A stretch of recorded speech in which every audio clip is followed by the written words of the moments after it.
God mummy, फिर से पराठे, वो भी आलू के। हाँ तो क्या परेशानी है इन पराठों में? परेशानी ये है कि आपके इन मोटे मोटे पराठों में हद से ज्यादा कैलोरीज है। इन्हें खाकर मेरी फिगर खराब हो जाएगी। चुप कर, तेरी उम्र में ना मैं ऐसे 4 पराठे खाती थी नाश्ते में और फिर जमकर काम करती थी घर के, सब पच जाता था। मजाल है जो कभी 1 इंच भी बढ़ा हो मेरी कमर का।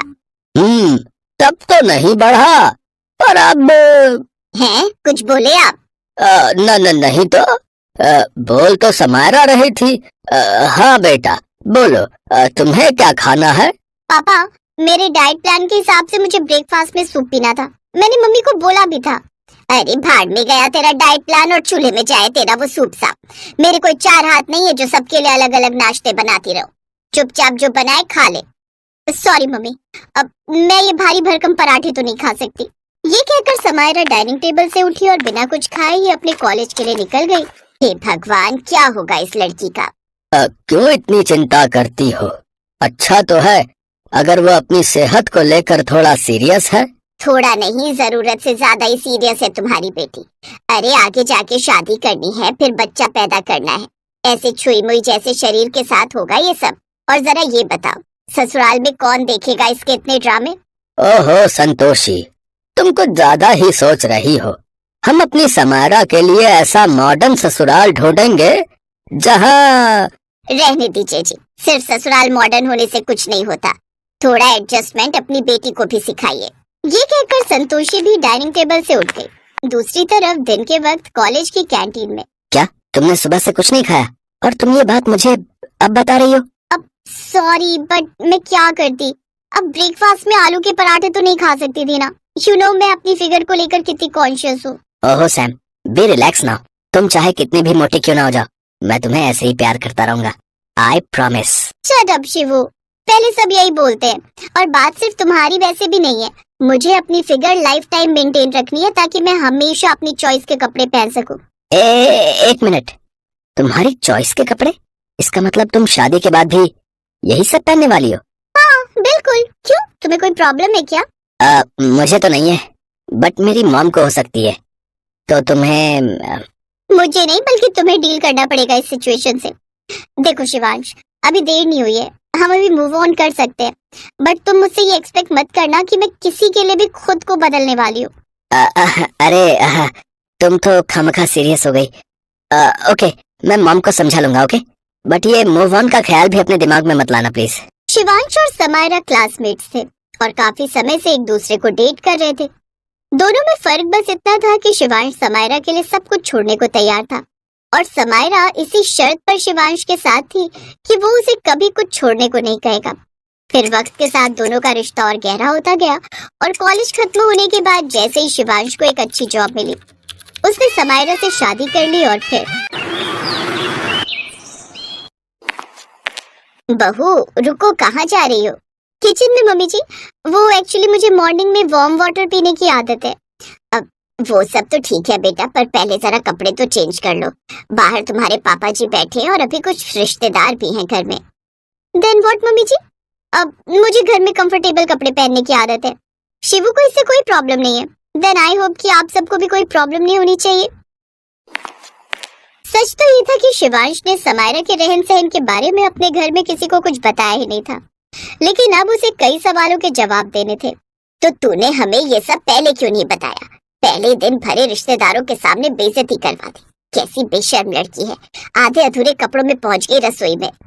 मॉम, मैंने कई बार कोशिश की आपको बताने की, बट फिर ये सोच कर रुक गया कि कहीं आप समायरा के लिए मना न कर दो। लेकिन आप चिंता मत करो, मैं समझाऊंगा समायरा को। थोड़ा टाइम लगेगा बट वो बदल जाएगी, आई प्रॉमिस। इस सोच के साथ शिवांश ने कई बार समायरा से बात करने की कोशिश की, लेकिन नतीजा कुछ नहीं निकला। समायरा खुद को बदलने के लिए तैयार नहीं थी, उल्टा अब उसे एक नया ही फितूर चढ़ने वाला था। वाह, तू सच बोल रही है? कॉलेज का रीयूनियन हो रहा है। बट यार मैं नहीं आ पाऊंगी। अरे पर क्यों? तू नहीं आएगी तो कैसे चलेगा यार? वो एक्चुअली शादी के बाद ना मैंने कुछ एक्स्ट्रा वेट पुट ऑन कर लिया है। ना ये शादी के कस्टम्स, नाना करते भी सबने इतना खिला दिया कि पूरे 3 इंचेस बढ़ गए वेस्ट पर। ऊपर से हार्मोनल चेंजेस। तो अपनी पसंद की ड्रेस में फिट होने के लिए मुझे थोड़ा टाइम चाहिए। ओहो Sam, it's not a big deal. सुन, मैं तुझे अभी एक ऐसा डाइट प्लान भेज रही हूँ जिससे तू बस 1 हफ्ते में ही पूरे 5 किलो लूज कर सकती है। सच में सर, 1 वीक में 5 किलो? पर कैसे? अब ज्यादा कुछ नहीं करना है, नो कार्ब्स और नो शुगर के फॉर्मूला पर जाना है। इन शॉर्ट, ग्रीन वेजिटेबल्स पर ही स्टिक करना है। सुबह दिन रात सिर्फ हरी सब्जियां और बस, फिर देख कमाल। अच्छा, अब तू मुझे ये वाला डाइट प्लान भेज जल्दी। और इस तरह समायरा ने बिना कुछ सोचे समझे अपनी दोस्त के बनाए डाइट प्लान पर भरोसा कर लिया और उसके मुताबिक ही तैयारियों में जुट गई। हे भगवान, ये सब क्या है? इतनी सारी हरी सब्जियां कौन लेकर आया? रामू, ओ रामू, मैंने तुम्हें सब्जियों की लिस्ट बनाकर दी थी ना, फिर ये सब क्या है? अब मम्मी जी, इसमें रामू काका की कोई गलती नहीं है। मैंने कहा था इन्हें ये सारी हरी सब्जियां खरीद कर लाने को। अच्छा, तो अब जरा बताओगी कि इस किचन को हरा भरा गार्डन बनाकर आगे क्या करने वाली हो तुम? फिर समायरा ने अपने खास डाइट प्लान के बारे में अपनी सास को बताया और फिर, तुम्हारा दिमाग खराब है क्या बहू? 1 हफ्ते तक सिर्फ हरी सब्जियां? नहीं, ये बिल्कुल भी ठीक नहीं है। ऐसे तो तुम, ऐसे तो ये, ऐसे तो वो। आपको मेरी हर चीज से प्रॉब्लम क्यों हो जाती है मम्मी जी? पहले मेरे कपड़ों को लेकर बवाल और अब मेरे खाने पीने को लेकर भी आपको दिक्कत है। बहू, तुम मुझे गलत समझ रही हो, मैं तुम्हारे भले के लिए समझा रही हूँ। ये डाइट तुम्हारे लिए ठीक नहीं रहेगी। ओ प्लीज मम्मी जी, आप है पुराने जमाने की, तो ये नए जमाने के डाइट प्लान आपको समझ में नहीं आएंगे। तो आगे से आपको जितनी नॉलेज है बस उतना ही बोला कीजिए, खासकर मेरे मामलों में टांग अड़ाना प्लीज बंद कीजिए आप। इस बार समायरा ने वाकई अपनी सास से बहुत गलत तरीके से बात की थी। नतीजा ये हुआ कि अब सास बहू में बातचीत बिल्कुल बंद हो गई। कविता घर के नौकरों की मदद से घर के सारे काम संभालती और समायरा सारा दिन बस हरी सब्जियों से घिरी अपनी पसंदीदा ड्रेस में फिट होने की कोशिश में लगी थी। वाह, सिर्फ 3 दिनों में इतना डिफरेंस, ये तो कमाल है यार। अब इधर से अभी भी थोड़ा टाइट है, बट 4 दिन अभी भी है मेरे पास। रियूनियन से पहले सब सेट हो जाएगा। Oh god, I am so excited. Samaira ये सब सोच ही रही थी कि तभी ऑफिस से थका हारा शिवांश कमरे में आया। सैम, जरा एक कप चाय बना लाना प्लीज। क्या शिवू, मैं यहाँ रियूनियन में जाने के लिए इतनी मेहनत कर रही हूँ और एक तुम हो जिससे कोई फर्क ही नहीं पड़ रहा। देखो अभी भी 4 दिन बाकी हैं, तो आज से तुम भी मेरी तरह ग्रीन डाइट पर रहोगे, ओके? तुम रहने दो, मैं मॉम को बोल देता हूँ चाय के लिए। बस मुझे अपने इस पागलपन से दूरी रखो प्लीज। अपनी जिद के चलते समायरा सबसे दूर होती जा रही थी, लेकिन उसे इस बात का एहसास तक नहीं था। वो खुश थी। और फिर रियूनियन से ठीक 1 दिन पहले, नो रीमा, उस मेडिसिन का भी कोई फायदा नहीं हुआ। बहुत दर्द हो रहा है पेट में। आई थिंक मुझे डायरिया हो गया है। सुबह से 10 बार वॉशरूम जा चुकी हूँ। तूने जिस डाइटिशियन से वो डाइट प्लान लिया था, मुझे उसका नंबर दे जल्दी। डाइटिशियन नहीं यार, वो डाइट प्लान तो मैंने इंटरनेट की एक वीडियो से लिया था। तो क्या इसका मतलब तूने वो प्लान फॉलो नहीं किया था? नहीं, मुझे वेट लूज करना ही नहीं था। तूने मांगा तो मैंने दे दिया। अरे पर अब मैं क्या करूं? कल रियूनियन है और आज मेरी ये हालत है। अब मेरी बात मान, तू किसी अच्छे डॉक्टर के पास चली जा, अब वही कुछ कर सकता है। समायरा की हालत खराब थी, डॉक्टर के पास अकेले जाने की उसमें हिम्मत नहीं थी। और फिर कुछ देर बाद, क्या करूं? ये पेट का दर्द तो बढ़ता ही जा रहा है। शिवू को बुलाऊं कि ऑफिस से? नहीं, उसकी तो जरूरी मीटिंग है आज। तो क्या मम्मी जी से? नहीं। क्यों नहीं? मुझसे अपनी परेशानी बांट लोगी तो छोटी नहीं हो जाओगी, क्योंकि चाहे जो कर लो तुम रहोगी मुझसे छोटी ही। चलो अब उठो और जैसा मैं कहती हूँ करती जाओ। खबरदार जो मेरी किसी भी बात को मानने से इनकार किया तो। ये कहकर कविता ने सबसे पहले समायरा को कुछ केले खाने को दिए और फिर मेडिसिन खिलाकर आराम करने को कहा।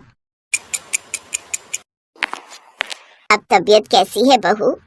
मैं बिल्कुल ठीक हूँ मम्मी जी, बल्कि पहले से बहुत अच्छा फील हो रहा है।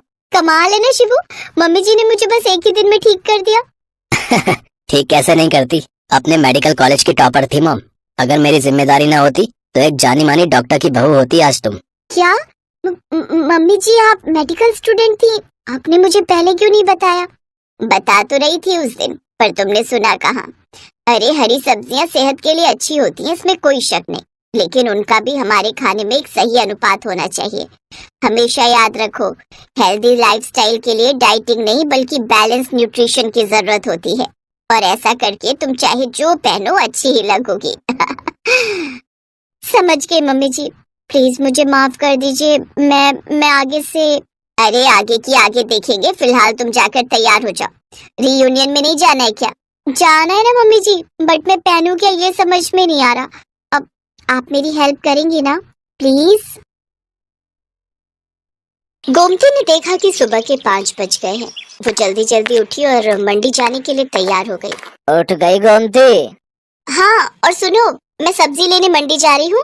तुम ब्रेड और दूध बंटी को बोल देना, ले आएगा। चाय ब्रेड खाकर ही दवाई लेना। हाँ हाँ ले लूंगा, तू भी ध्यान से जाना। गोमती का पति किशन बीमार रहता था, इसलिए घर का खर्च चलाने के लिए गोमती सब्जियां बेचने लगी। गोमती सुबह सुबह की ताजी सब्जी खरीदने के लिए बड़ी मंडी जाने लगी।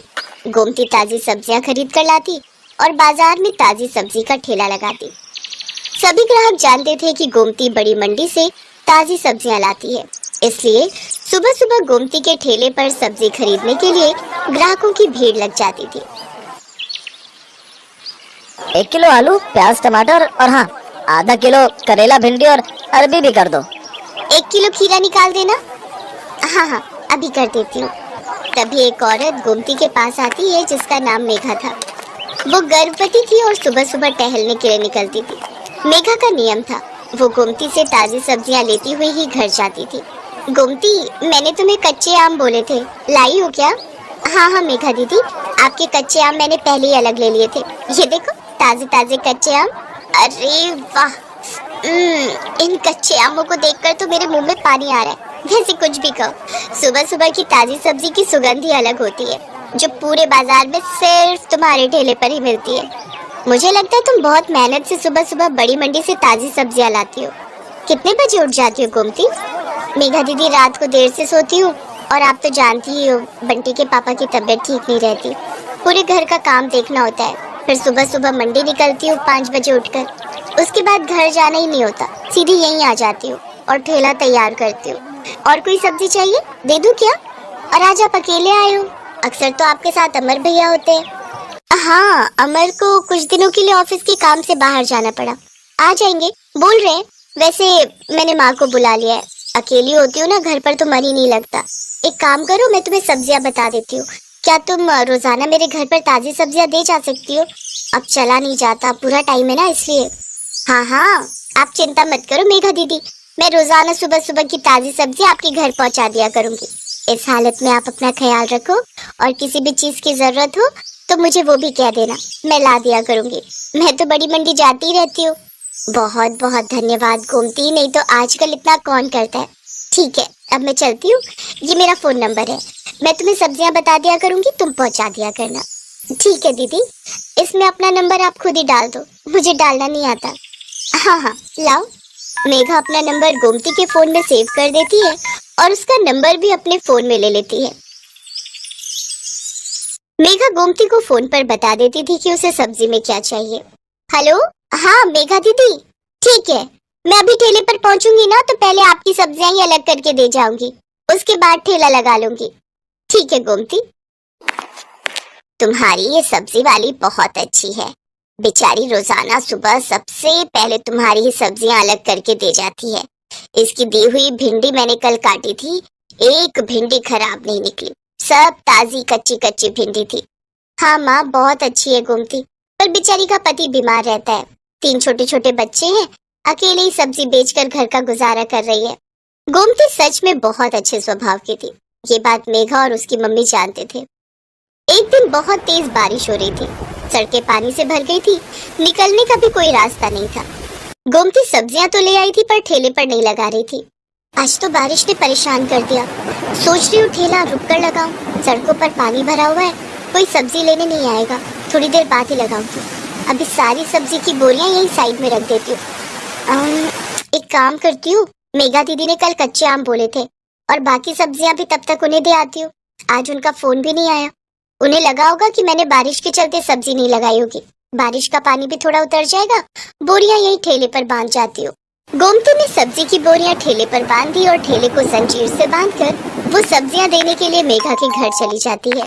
पर वो देखती है कि मेघा की तबीयत बहुत खराब है और जिस डॉक्टर से उसका इलाज चल रहा है वो उसका फोन नहीं उठा रही है।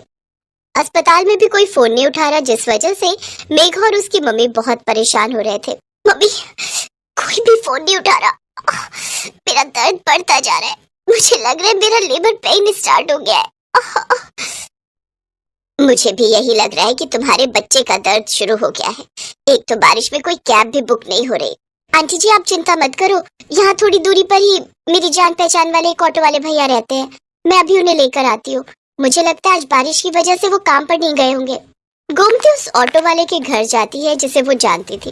बारिश की वजह से ऑटो वाला भैया आज काम पर नहीं गया था। गोमती के कहने पर वो अपना ऑटो निकाल लेता है। वो सब मेघा को अस्पताल ले जाते हैं। गोमती मेघा की मम्मी के साथ वहीं रहती है। बारिश भी अब रुक चुकी थी, पानी सड़कों से उतर गया था। मेघा के हस्बैंड को जब ये बात पता चलती है तो वो सीधा हॉस्पिटल ही आ जाता है। मेघा एक बेटी को जन्म देती है। थैंक यू गोमती, अगर आज तुम ना होती तो ना जाने कितनी परेशानी हो जाती। अमर तुम्हें पता है गोमती ही ऑटो वाले भैया को लेकर आई थी। थैंक यू गोमती, तुमने आज हमारी बहुत मदद की है। इसमें थैंक यू की कोई बात नहीं है भैया, ये तो मेरा सौभाग्य है कि मैं मेघा दीदी की मदद कर सकी। और मैं बहुत खुश हूँ कि मेघा दीदी ने इतनी प्यारी सी गुड़िया को जन्म दिया है।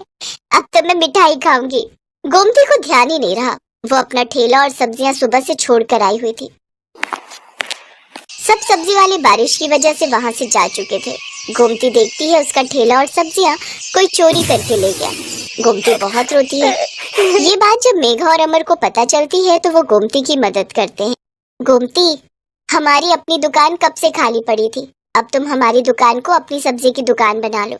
अब से तुम दुकान पर बैठकर सब्जी बेचा करो और टेंशन मत लो, हम तुमसे दुकान का कोई किराया नहीं लेंगे। तुम आराम से अपनी सब्जी की दुकान चलाओ।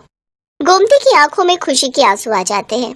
कुछ समय बाद गोमती का पति किशन भी ठीक हो जाता है। अब वो दोनों मिलकर मेहनत से सब्जी की दुकान चलाने लगे। दुकान बनने की वजह से गोमती के पास और भी ग्राहक बढ़ गए। सब जानते थे कि अगर सुबह सुबह की ताजी सब्जी कहीं मिल सकती है तो सिर्फ गोमती सब्जी वाली की दुकान पर।